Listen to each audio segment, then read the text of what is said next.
Good morning, everyone, and thank you for being with us today at the 51st Big Ten Conference Football Media Days presented by Old National Bank.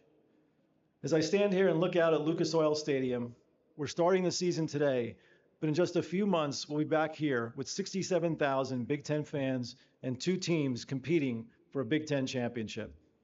I'm excited to begin my first full academic year as the Big Ten commissioner. And this event represents not only the beginning of the 2023 football season, but also the start of a new year for up to 10,000 Big Ten student athletes across 28 sports.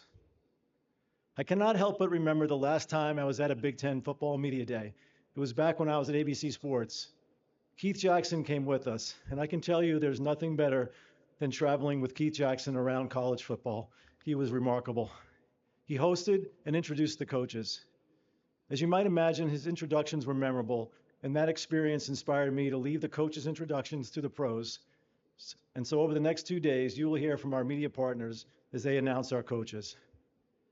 I'd like to thank the Big Ten staff for their great work in organizing this event, and also acknowledge Diana Sabo and AJ Eads, who lead Big Ten football all year long. A special thank you to the Irsay family, the Indianapolis Colts, the Indiana Sports Corp, for serving as our hosts at Lucas Oil Stadium, an absolutely perfect venue for this event. We have many of our partners here today, including representatives from 12 bowl games.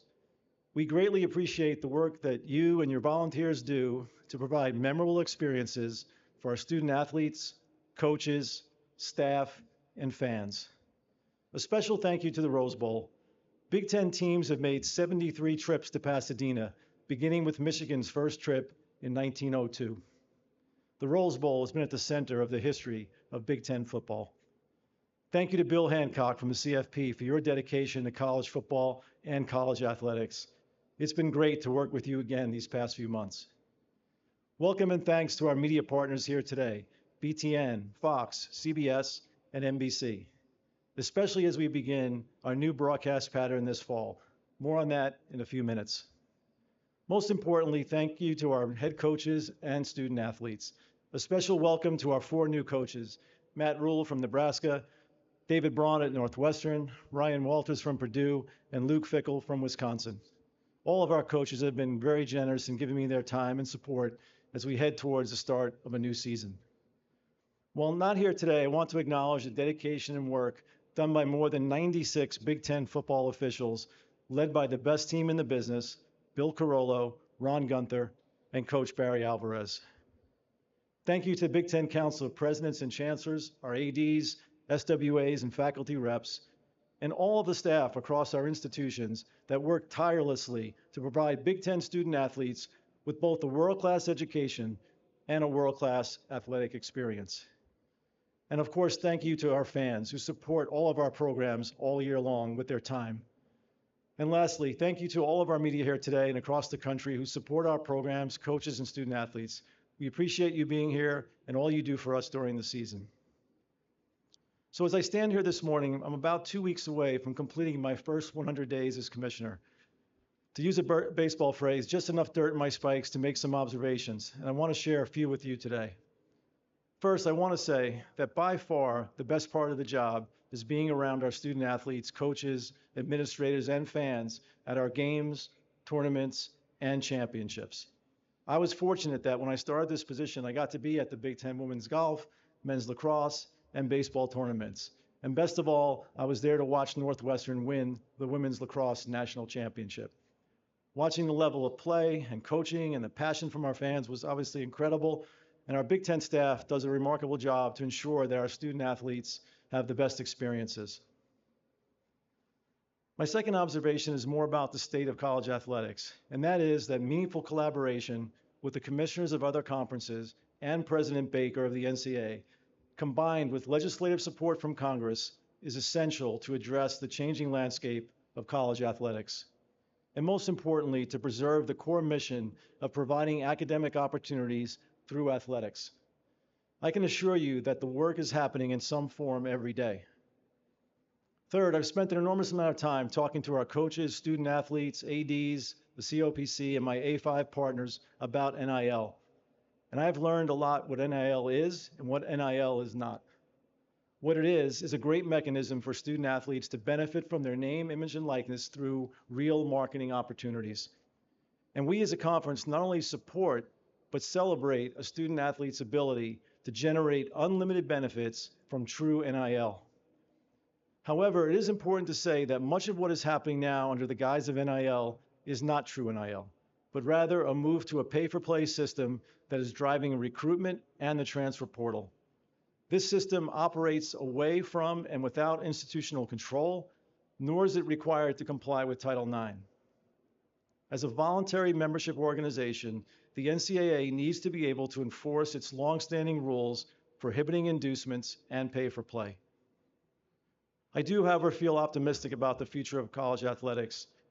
Recently, I had the opportunity to travel to Washington, D.C., and meet with members of Congress to discuss a fair and true NIL framework and discuss other issues facing student athletes and college athletics.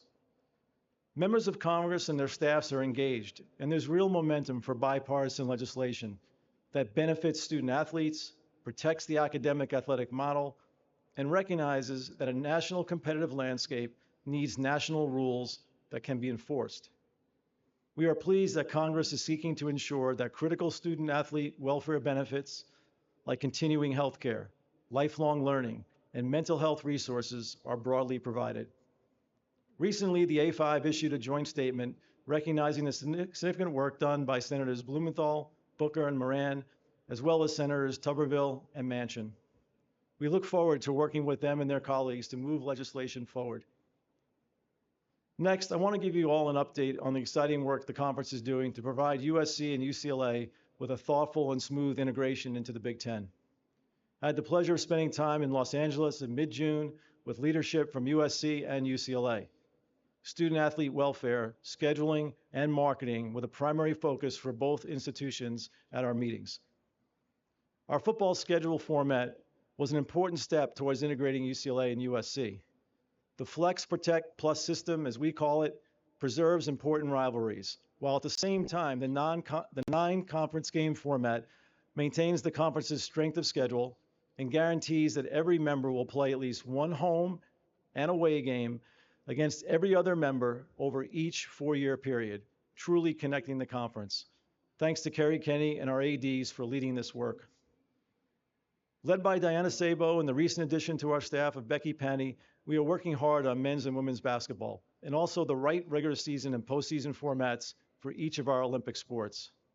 I'm confident you will see creative solutions that address travel concerns, connect all of our members and student athletes into a unified conference, and promote competitive balance. I've also been asked a lot on the progress we've made in our long-form media rights agreements, and the answer is simply we've made significant progress towards their completion. We appreciate the spirit of collaboration from BTN, Fox, CBS, and NBC. I know that our partners will work with us to provide Big Ten student athletes with unmatched exposure. Before we turn our focus to football, we need to celebrate the athletic and academic success of all of our Big Ten student athletes during the 22-23 academic year. First, 50 Big Ten student athletes earned academic All-American honors. Looking back at NCAA postseason play for all sports last year, the Big Ten had 36 teams qualify for Sweet 16s, 13 advanced to Elite Eights, 9 went on to Final Fours, and 8 teams made it to the NCAA championship finals, where Penn State and Northwestern won national championships in wrestling and women's lacrosse, respectively. Big Ten student athletes earned 19 individual national championships and collected 6 National Player of the Year awards. And 120 student athletes were drafted in 6 professional sports. We wish them great success and congratulate their families and coaches. Our Big Ten hockey recently completed its 10th season, with 2 teams reaching the Frozen Four for the 2nd consecutive season. And Michigan's Adam Fantilli became the 2nd Hobey Baker Award winner from the conference in the last 3 seasons. In addition, Wisconsin's women's hockey program captured a national title. In men's basketball, we had 8 teams selected for tournament play, which was tied for the most bids by any conference. Purdue's Zach Edey was named Consensus National Player of the Year. It was an historic year for Big Ten women's basketball. Iowa was the first Big Ten school since 2005 to reach the NCAA championship game. And Caitlin Clark was the first women's basketball player in conference history to be chosen as unanimous National Player of the Year. She also won the Honda Cup as Collegiate Women Athlete of the Year. We had 7 NCAA Women's Tournament bids and a conference record 13 wins. We also saw season-long viewership records and attendance records at our women's tournament. And now on to football. We had a great 22 season. Last season, the Big Ten sent 2 teams, Michigan and Ohio State, to the CFP for the first time and matched the SEC as the only conferences to do so. We finished with 3 teams in the AP top 7, with Michigan at 3, Ohio State at 4, and Penn State at 7. The Big Ten had a winning record in bowl games, highlighted by Penn State's Rose Bowl win. A total of 31 Big Ten standouts earned All-American honors, including 15 who earned first-team recognition from at least one organization. Big Ten players earned 6 national awards, including the Butkus Award and the Outland Trophy. Last season, the Michigan-Ohio State game was the most watched regular season game by a margin of more than 4 million viewers. At the stadium, the Big Ten drew over 6.5 million fans to home games and featured the top 3 drawing teams in the nation. Early preseason polls have 5 Big Ten teams in the top 25, and the conference welcomes back 99 all-conference players. When I think about the season ahead and the future for Big Ten football, I believe the conference is positioned to continue its historic success. It starts with our incredible history and traditions, great players and coaches, and a passionate fan base across 12 states. With a population of more than 125 million people when UCLA and USC enter the conference in 2024. And with our new media partners, our reach will be unprecedented. We have done a great deal of scheduling work the past few months to ensure that we have strong matchups in every telecast window. And I think Thanksgiving weekend this season is a powerful example of that work. Iowa at Nebraska on CBS on Thanksgiving Friday at noon. Penn State at Michigan on Michigan State on NBC on Thanksgiving Friday in prime time. And then Ohio State at Michigan on Fox on Saturday at noon, followed by a 4 p.m. Big Ten matchup on Fox as well. Each of these games will receive significant promotion in NFL Thanksgiving games. The power of broadcast TV cannot be underestimated. Last season, 27 of the 30 most watched college football telecasts were on broadcast TV. This season, the Big Ten will have more football games on broadcast TV than any other conference, a projected 34.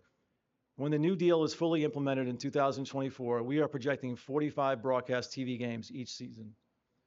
Big Ten fans will move seamlessly from Fox to CBS to NBC.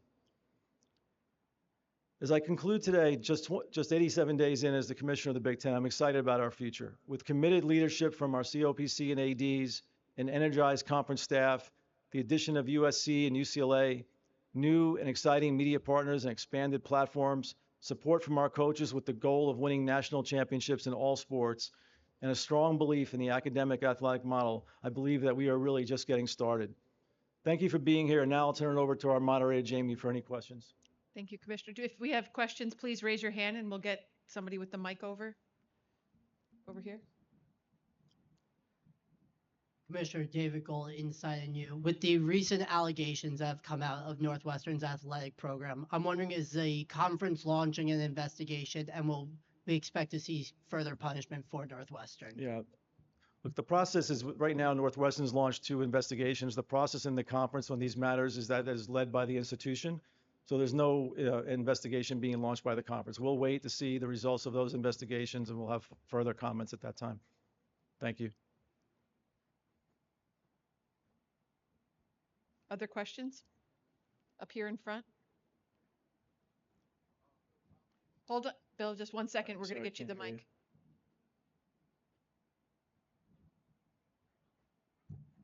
Thank you.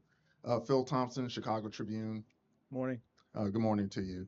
Along those lines, does this behoove you to take a look at hazing within the conference, not just Northwestern, to see if this is an issue in other schools? Yeah, I think when something like this happens, and I think our member institutions are going to take upon themselves to do that, right? And the obvious result would be to look at practices to make sure that what's happening on campus meets the standards that we expect to provide safe, and healthy environment for student athletes. So I think that's where that work needs to take place, and I know that in talking to some of our directors and coaches that they understand that. Brandon Marcello, 24/7 Sports. Commissioner, I know you're obviously new on the job, and realignment and expansion is still being talked about nationally. I was wondering, what has the feedback been from your leadership in the conference about the future of the Big Ten and whether it should be larger than 16 in the future? Yeah, look, I think, and this came up, early. It comes up a lot over the last couple of months. What I'll say is that all the direction I'm getting from leadership, our presidents and chancellors, our athletic directors, is to focus on USC and UCLA. We have a lot of work to do there. I'm proud of the scheduling format that we created in football. I think it touches on all the right things, but we have significant work to do on scheduling our other sports, especially our Olympic sports, to come up with the best solutions. I believe that we've got a good plan in motion. I think we'll learn from it, and then like anything, there'll be tweaks and changes. But overall, that's really where we are. I'm not getting direction to do anything else other than that in terms of just what the conference looks like right now. Down here in front.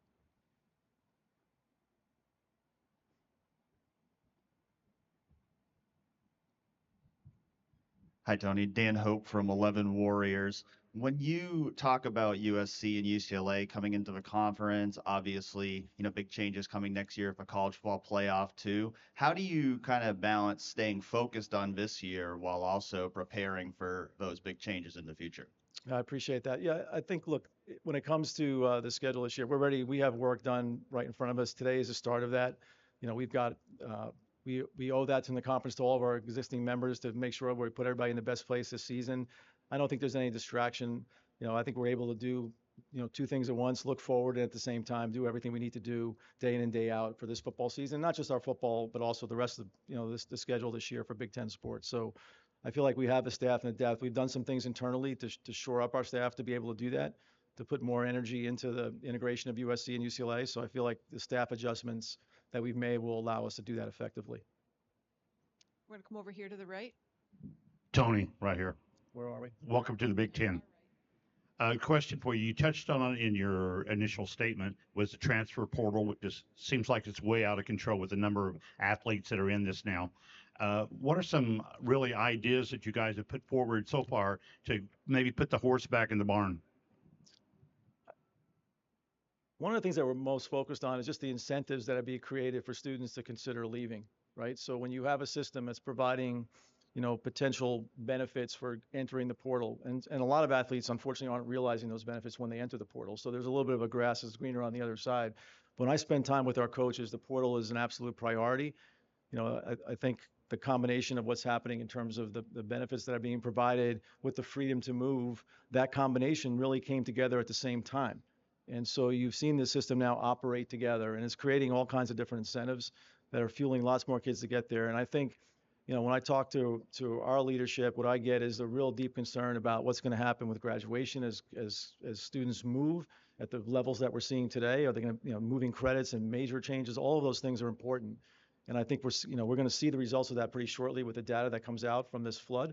But I think the first thing, the idea is, like, what can you do around the incentives? I think, we need to really spend a lot of time on that. And that's, I think, what our focus is. And that's why, I talk about the difference between true NIL and NIL that really is NIL. We got to do a better job of explaining what each thing is, right? And they're two very different things. We'll go down here in front to our left. Yes, sir, Commissioner. Steve Hellwagon, Bucknuts and 24/7 Sports, Columbus. My question, the Pete Thamel article came out a couple months ago, and it kind of illuminated there was a lack of communication from the conference office down to the universities as to what was promised to the television partners, what could be delivered. Under your watch, is it going to be your mandate that you bring everybody involved in these discussions as much as you can? Somebody's got to lead them, but at the end of the day, these are still events on college campuses being played at off times, and it ruins the fan experience in some instances for night games in November, these kind of things. Just what do you say about that whole discussion that came out that things were promised but hadn't been fully vetted through the colleges? Yeah, I'm not going to speak to the work that was done before I got there. What I will say overall, that scheduling is the most collaborative process in the office. Like, it doesn't work unless the conference staff is working with our athletic directors and SWAs, on a daily basis to come up with the solutions. There are historic things that get carried forward in every conference: who you play, when you want to play. And those things are all there, and we respect those. So, specifically, I think the first thing is, collaboration. is obviously a big part of it. The second part of your question about, gets back to that old balance between in-person and TV, right? We hear that all the time. How do you balance the need of fans when they're traveling at the same time trying to expose our programs to the biggest audience, especially, our national power programs that carry the load of most of that. So we understand that. I think some of the historic things that have been traditional in the conference in terms of when teams will schedule and when they won't are carried forward, and that's forward, and we respect that. And our job is to work with that to see if there can be exceptions and changes, but at the same time understanding that those institutions are advocating for their fans and their student athletes, and we're respectful of that. This will be our final question down here. Hey, Tony, Jimmy Hey. Watkins, Cleveland.com. You'd mentioned in your opening remarks that a lot of the NIL stuff that's happening, you don't think it's true NIL. Mm-hmm. Why do you think the system is operating that way? And how can you guys, through legislation or increased scrutiny by the NCAA, track that stuff and correct it? Yeah, look, I want to provide some clarity with what true NIL means, right? When I say true NIL, what I mean is that the ability of a student athlete to take advantage of their marketing rights from either local or national companies. And that depends on your ability, your exposure you receive, the strength of your social media, all of those factors. And all of that's great. And that should be unlimited. What we're seeing, though, is a sense of, because there's been this sort of lack of enforcement around traditional things like inducements for pay for play, we're seeing money move in different places, and it's away from our member institutions. So I think what we can do is, number one, we have very long-standing rules to address this, and we need to have the ability to enforce our rules. Partly, we need support from Congress to be able to be put in a position to do that without litigation or anything hanging over our heads. So that's the balance, but then and try to explain the difference between those two. And look, in addition, you're seeing states come forward and pass legislation that really is only driven for one thing, to create more competitive power in that state. And that's just not the right place for us to be. Okay, we do have time for one more. We'll go right over here in the center.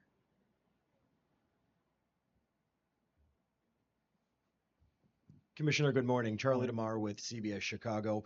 Following the hazing allegations surrounding Northwestern's football program, what conversations have you had with Northwestern's athletic director, Derek Gregg, interim head coach, David Braun, specifically about this upcoming season and the culture and safety ultimately for the players in this upcoming season? Yeah, I've spoken with Derek a few times, and I think, our focus has been on moving forward, what they're doing, keeping me informed about the investigations and what they're doing on campus. With respect to Coach Braun, we've been able to connect. My first outreach was to congratulate him on the opportunity. Obviously, it didn't happen the way I'm sure he envisioned in terms of becoming a head coach at this level. But at the same time, I wanted him to know that we're here to support him going forward. I think that's where their focus is. So the investigations will yield results about what has happened. But I think there's a commitment to understand what's expected going forward.